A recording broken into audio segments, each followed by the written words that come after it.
Every year, billions of people, for an entire month, they zone themselves out of any worldly pleasures, where for that month, from sunrise until sunset, they do not eat food, they don't drink any water, they don't partake in any sort of entertainment like music videos, movies, they don't partake in any sexual acts, but instead for that month, they are in a self-reflective and self-meditative state. Those people are Muslims. I am one of those people, and that month is called the month of Ramadan. And you're probably thinking, this sounds a lot like something else that people do, where they kind of lock themselves in a room, they zone all pleasures and anything that, focus on entertainment out of their lives, and they're just focused on themselves, their careers, things that they're working on for that period of time. The thing that we call monk mode. Well, you are right. In today's video, I'm going to talk to you about how Ramadan and the people that have been practicing Ramadan have actually been practicing monk mode for thousands of years and how the two are interconnected. But before we do that, let's get a better understanding on what these two things are.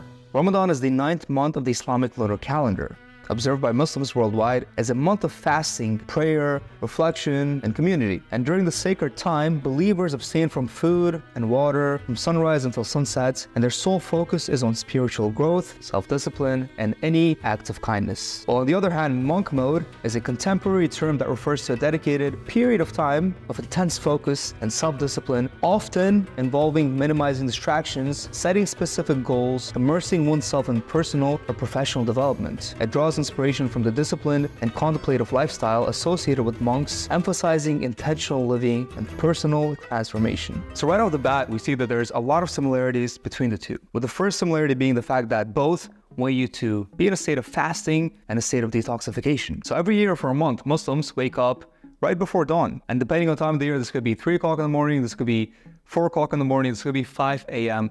in the morning, where the whole family kind of gathers, and it's a moment of gathering where we all sit down, we all have food, drink a bunch of water, and this is the purpose for the day's fasting. And the fast could last anywhere between 13 to 20 hours, again, depending on time of year and your geolocation. And likewise, maybe not as severe and not as intense as Ramadan in that period of time that you're doing monk mode, you're to abstain from any sort of foods that are not good for you. It could be a satire, just drinking alcohol or any beverages or any sort of food that alters your state of mind, or it could be as innocent as just picking up a bag of chips because you think it's just not good for you. And the whole idea of fasting is, first of all, it has its health benefits, which is why a lot of nutritionists and trainers nowadays talk about doing intermittent fasting. But in today's video, I don't want to talk about the health benefits of fasting. You guys already know that. The whole entire reason of fasting is because it teaches you self-abstinence. So, for example, in monk mode, if you are working on a piece of document, if you're working on something that's very, very important for you, and all you keep thinking about is that bag of chips that's waiting for you downstairs, or that piece of ice cream that's waiting for you downstairs, you go to the fridge, you open it up, you're eating your ice cream, and all of a sudden you're like, okay, I'm enjoying this ice cream, might as well pull up my phone, scroll through TikTok or Instagram and just enjoy that moment, right? That whole idea of doing that, it's entertainment first of all, but it's distracting you from your focus. You're supposed to be fully focused on things that you should be working on during monk mode. But outside of abstinence and focus and distractions, the idea of not eating food, the idea of fasting in Ramadan, and also I believe in monk mode as well, it teaches you to be self-grounded. So when we are sitting down and doing something, and then we know that downstairs or wherever your kitchen is this magical box that has all of these nice foods and things that you can go and open this magical box that's keeping all these things fresh for you.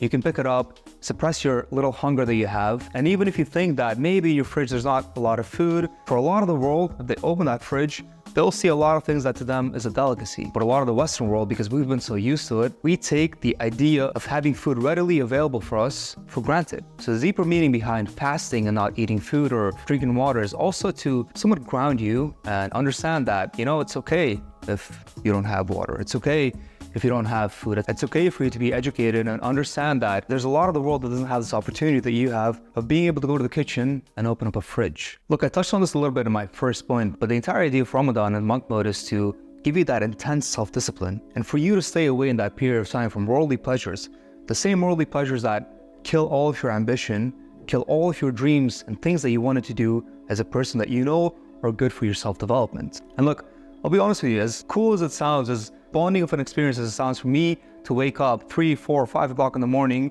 and join my family at the dinner table and have food and a bunch of water to prepare for the next day's fast. In reality, I was in good sleep, right? I had beautiful, awesome sleep.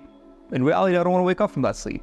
And maybe there might be some of you that actually do enjoy doing that, waking up from sleep and, partaking in eating food and water right before dawn, truly it's something that you do because you want to teach yourself that self-discipline, because they have to prep for that next day's fast. You know that you want to have that discipline of opening up that fridge that next day and remind yourself, okay, I cannot have that piece of pastry that looks really good. I can't have that very cold, delicious looking water until sunset. And that discipline is something that you carry on in your life, like praying 5 times a day as a Muslim, like making sure that you don't cheat, you don't partake in any acts of violence. And the same thing goes to monk mode as well. Monk mode acts for a heightened act of discipline, where for that period of time where you're doing monk mode, you're only supposed to be focused on that thing that you're working on, and anything else that you think is a distraction to you, completely zone out of that. These things don't matter to you anymore. Just stay and remain focused. And it's funny because people think that discipline should only be taught to kids. And once you grow up, once you're an adult, once you can think, I don't need to be disciplined. Why do I need to be disciplined? Because I know right from wrong. I'm not going to do anything that's bad for me. But the reality is that you are already doing things that are bad for you. Like having a circle of friends that are truly not good for you. Like partying too much, going to the clubs on weekends, getting tables, getting wasted, getting drunk, doing drugs. These are all things that a lot of people, a lot of adults these days do, but they don't think twice about it. And it's truly now, as an adult, that you actually need that discipline. And the whole idea behind monk mode and Ramadan is to teach you that discipline, kind of ground you and be like, all right, man, you're not really headed in the right path in life. You're not really focused on your career, on your self-growth, on your self-development. You should be focused more on this and not these things that are a distraction to you. And the deeper meaning behind Ramadan and monk mode is that people think, okay, during monk mode or Ramadan, I'm not gonna partake in any bad activities. I'm not gonna cheat. I'm not gonna deceive people. I'm not gonna steal. I will not drink. I'll just be a good human being. For that month or that week that I'm doing monk mode, I'll do all these things. But as soon as that period is over, you go back to your old ways. Party, you cheat, you're the person that you used to be. And the idea behind this self-discipline is to teach you, all right, for this period of time, for that month, you didn't do these things. Or for that week that you partook in monk mode, you did not do these things. The lesson is that you're supposed to carry it on in your life even after. And it is that self-discipline that is supposed to reset your brain and make sure that you're actually headed in that right path in life. Which I think that's a good transition point to the third reason why I think monk mode and Ramadan are similar, and that's personal development. One of the funniest and I guess one of the most asked and most common questions that I get while I partake in Ramadan, it's either from friends and colleagues that have absolutely no idea what Ramadan is or what people do during Ramadan, is when you tell them what it is, the question that they ask you is, not even food? Not even water? And then you're like, no, yeah, like no food and no water. And then they're like, how do you survive for a whole month with no food or no water? And then you have to let them know, no, it's not like that. It's not like I don't eat food or water for an entire month. It's I get to eat. So in about like 3 or 4 hours, I'm actually gonna eat, and I'm gonna eat really good food. And I love Ramadan. And then they're like, oh, okay. So you have to kind of like let them know that, okay, I'm not gonna suffer. Like I'm good. I'm gonna get to eat, but just not right now. I'm like abstaining from eating and drinking for a little bit. So I told you guys that I prefaced it in that way because I want you to know that people that partake and practice Ramadan, Muslims, they don't do it because their faith wants them to suffer and not eat food, not drink water, not partake in entertainment, not do things that are fun for them. That's the idea behind that is not that, right?